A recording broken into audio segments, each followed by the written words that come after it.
เริ่มตกความเหงาก็เริ่มหลั่งไหลเข้ามาบางเวลาน้ำตาก็ไหลออกมา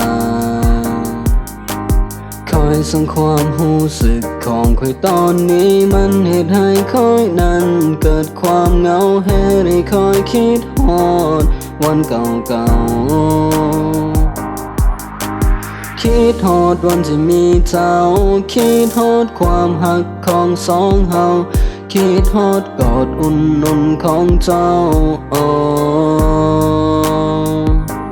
แต่ตอนนี้ความหักของเฮาคือกับยามฝนที่ฟ้าสีเทาเต็มไปด้วยความเหงาที่คอยต้องทนหาบเอาคอยรู้สึกเสียใจทุกเรื่องราวและหูได้เคยเป็นเพียงพี่ปอชื่อโดนแค่เบาจะให้ไปทนหนา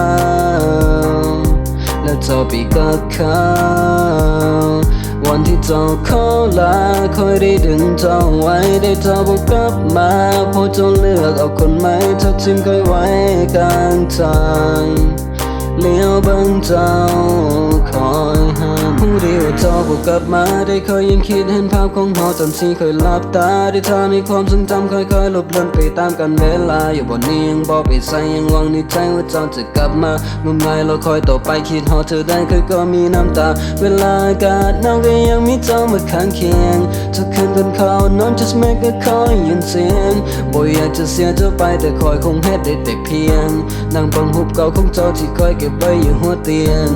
ปลอบใจตัวเองต้องทนให้ไว้ถึงมันจะเหงาเมื่อนี้เธอชิมทุกอย่างเธอพร้อมจะเดินทางไปกับเขาจะเป็นคนที่เธอเคยหักในสถานะก็คือแฟนเก่าจะเป็นคนที่เคยสดใสตอนนี้คอยกลายเป็นคนแต่หวังว่าอีกบ่โดนจะมีหนึ่งคนที่เข้ามาเป็นคู่ชีวิตในคนหนึ่งคนที่มันบ่เคยจะเข้าตาอยู่กับผู้ชายคนนี้ที่เป็นเพียงคนธรรมดาจะดีจะหายจะกอดจะไว้บ่ห่างไปใส่ขอสัญญา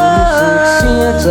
ทุกเรื่องราวและหูได้เคยเป็นเพียงพี่มองอยู่โดนแค่บางเธอให้เคยทนหนา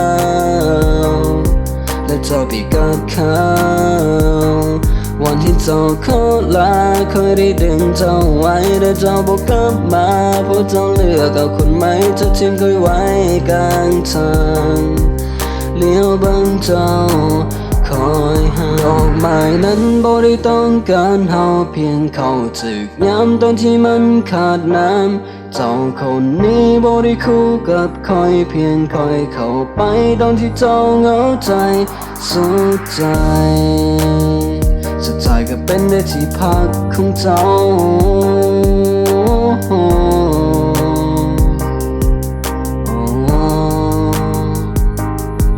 รู้สึกเสียใจทุกเรื่องราวและหูได้เคยเป็นเพียงพี่ปออยู่โดนแค่เบาเจ้าให้เคยทนหนาวและเจ้าไปกับเขา